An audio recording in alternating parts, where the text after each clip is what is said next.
Nessa videoaula, irei resolver um exercício junto com vocês.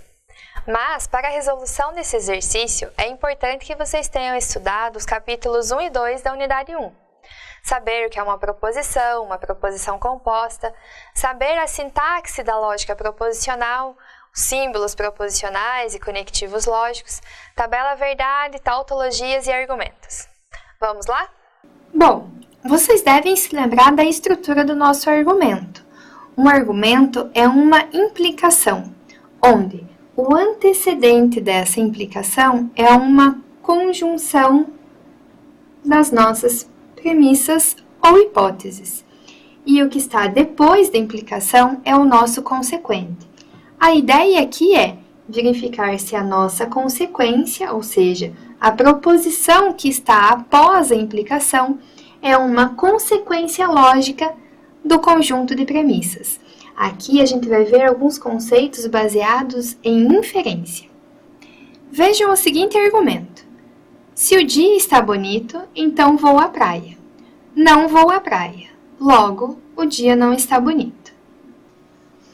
A primeira coisa que devemos fazer é transformar esse argumento que está em linguagem natural em uma linguagem proposicional. Então, o primeiro passo é pegar cada sentença e transformá-la em proposições. Para isso, vamos atribuir cada sentença a um símbolo proposicional. Então, vejam, vamos atribuir P igual o dia está bonito e Q igual vou à praia. A nossa primeira sentença é: se o dia está bonito, então vou à praia. Esse se então que está na sentença representa a implicação. Então, nesse caso, a primeira sentença vai ficar da seguinte forma: P implicando em Q. A segunda sentença é: não vou à praia. Se o símbolo proposicional Q significa vou à praia, basta eu inserir o conectivo da negação. Então, não Q. Logo, o dia não está bonito. Seja P igual o dia está bonito, então a terceira sentença vai ser representada por não P. Aqui, nós temos as três sentenças separadas. O próximo passo é uni-las na estrutura de um argumento, utilizando a conjunção para as premissas e a implicação para separar o conjunto de premissas e da consequência. Nesse caso, o argumento vai ficar da seguinte forma. Vejam, o nosso argumento tem apenas duas premissas. Se o dia está bonito, então eu vou à praia. E, que está implícito nesse argumento textual, não vou à praia. Logo, ou seja, a minha consequência é que o dia não está bonito. Um argumento, ele pode ser válido ou não. Um argumento válido significa que essa consequência, ela é verdadeira para esse conjunto de premissas. E para verificar se um argumento é válido, como nós fazemos? Então, tem duas formas que eu vou mostrar nesse vídeo. Uma delas é utilizando a tabela verdade e a outra utilizando regras de inferência. Vamos primeiro para a tabela verdade.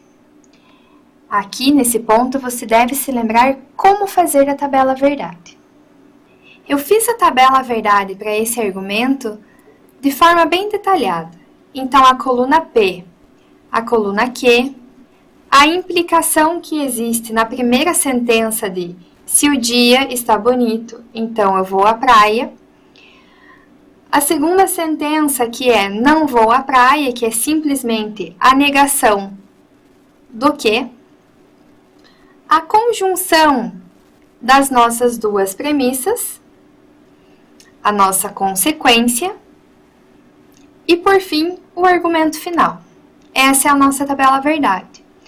Agora, como que, através da tabela verdade, eu posso afirmar que esse argumento ele é válido? Notem que a coluna final da minha tabela verdade é representada apenas por T, E aqui eu abro um parênteses para explicar para vocês que, por convenção, o T para mim significa true, que é verdadeiro. E o F igual a false, que é o falso, ok? Então, notem que na última coluna, todas as respostas foram verdadeiras. Isso caracteriza que essa proposição aqui, esse nosso argumento, ele é uma tautologia. Ou seja, se o argumento for uma tautologia, então é correto afirmar que essa consequência é uma consequência válida para esse conjunto de premissas. Ou seja, o argumento é válido. A segunda forma para verificar se um argumento é válido é através de um passo a passo de demonstração utilizando as regras de inferência. A primeira coisa que devemos fazer nesse passo a passo de demonstração é separar as hipóteses ou premissas do argumento. Como nesse argumento a gente tem apenas duas hipóteses, então a gente inicia com dois passos, que é referente à primeira hipótese, se o dia está bonito, então eu vou à praia, e a segunda sentença, que é a minha segunda hipótese, que refere-se à sentença não vou à praia. A ideia aqui é aplicar regras de inferência a partir das hipóteses que eu já conheço, de modo que eu consiga chegar na consequência do meu argumento. Se eu conseguir chegar na consequência do meu argumento, significa que o meu argumento ele é válido. Caso eu não consiga chegar na consequência do meu argumento, que nesse caso é o não P, significa que o argumento não é válido. Para esse passo a passo de demonstração, vocês devem se lembrar de regras como modus ponens, modus tollens, o silogismo hipotético, o silogismo disjuntivo, ou seja, essas são as principais regras de inferência que nós temos. Nesse caso aqui, qual a regra de inferência que podemos usar? Para iniciar o passo a passo de demonstração, vocês devem se lembrar das principais regras de inferência da lógica proposicional: modus ponens, modus tollens, silogismo disjuntivo e silogismo hipotético. Nesse caso, a gente tem apenas duas hipóteses, então a gente tem que tentar aplicar essas regras em cima dessas duas hipóteses. Qual a regra que vocês acham que se encaixa nessas duas hipóteses? Vejam, nós temos na nossa primeira hipótese uma condicional. Vamos pensar assim: se acontece P, então acontece Q. E nós estamos afirmando na segunda hipótese que não aconteceu Q. Ou seja, não é correto afirmar no nosso terceiro passo que, por uma inferência, nós temos como consequência o não P? Vamos lá de novo. Se acontece P, então acontece Q. Não aconteceu Q. Então é óbvio que também não aconteceu o P. Notem que o não P já é a consequência do meu argumento. Ou seja, aplicando apenas uma regra, que nesse caso é a regra modus tollens, nós conseguimos definir que esse argumento ele é válido.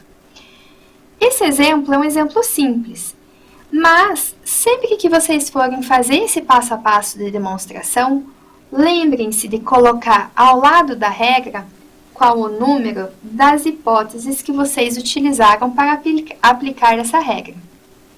Então, como conseguimos chegar na consequência do argumento, a gente diz que esse argumento ele é válido. Note que esse passo a passo de demonstração ele é bem mais simples e menos trabalhoso do que a tabela verdade. Esse passo a passo de demonstração facilita a nossa vida quando nós temos argumentos mais complexos, mais compridos, com mais símbolos proposicionais. Porque lembre-se, quanto maior a quantidade de símbolos proposicionais diferentes numa fórmula, maior a nossa tabela verdade.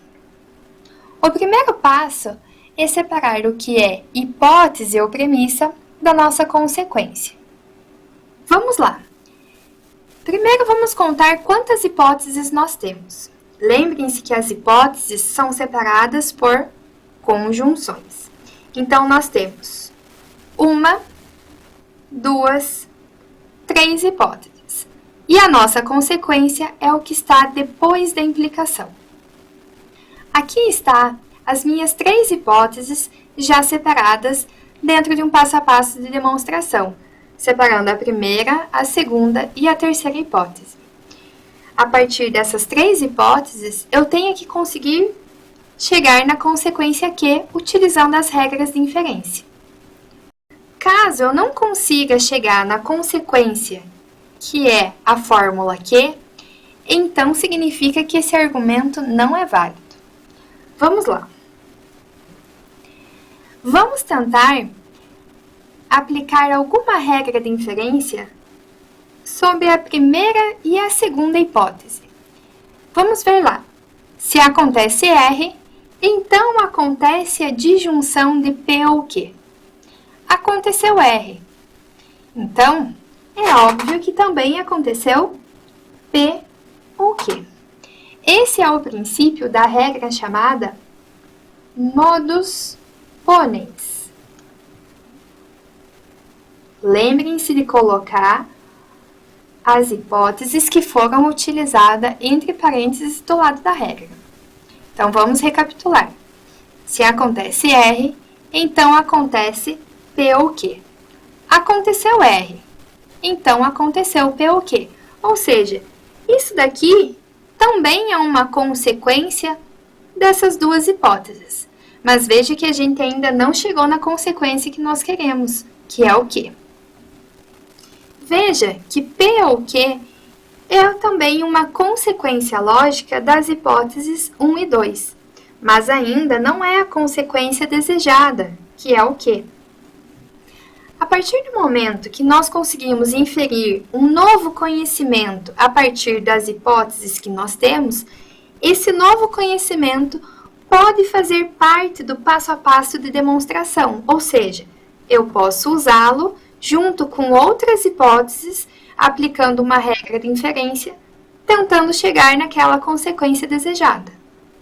Note que P ou Q, essa sentença que está no passo 4, ela é uma consequência lógica das hipóteses 1 e 2, através da regra chamada modus ponens. A partir do momento que nós temos esse novo conhecimento, nós podemos usá-lo para tentar chegar na consequência desejada. Ou seja, o passo 4 pode fazer parte do meu passo a passo de demonstração. Eu posso usá-lo em alguma regra de inferência. E nesse caso, nós vamos utilizar o passo 4 com a hipótese 3. Veja que a gente tem o seguinte pensamento. Ou acontece P, ou acontece Q. Não aconteceu P. Então, logicamente, aconteceu o Q. Novamente, ou acontece o P, ou acontece Q. E eu estou afirmando que não aconteceu o P. Então, é óbvio que aconteceu o Q. E o nome dessa regra é silogismo disjuntivo. O disjuntivo vem do conectivo ou, porque uma das sentenças deve ser uma sentença que tenha o conectivo ou. Novamente, ou acontece P, ou acontece Q. Eu estou afirmando na minha hipótese que não aconteceu o P. Então, como consequência, temos o Q. Percebam que nosso argumento é válido, pois, através dessas duas regras de inferência, nós conseguimos chegar na consequência Q, que é exatamente a mesma consequência do argumento. Ou seja, esse argumento é válido. Vejam que se nós precisássemos fazer a tabela verdade dessa fórmula para determinar se o argumento é válido, seria uma tabela verdade de 8 linhas, pois nós temos 3 símbolos proposicionais diferentes. Como eu disse, fórmulas com uma quantidade de símbolos proposicionais diferentes cada vez maior vai resultar em tabelas verdade cada vez maior. Esse passo a passo de demonstração acaba ficando uma forma mais simples de definir se um argumento é válido ou não. Mas para isso, vocês precisam entender essas regras de inferência: modus ponens, silogismo disjuntivo, modus tollens, silogismo hipotético e assim por diante. Todas essas regras estão na unidade 1. Espero que tenham compreendido o exemplo. Sugiro que façam os exercícios propostos no livro didático, de modo a exercitar esses conceitos. Bons estudos e até a próxima videoaula!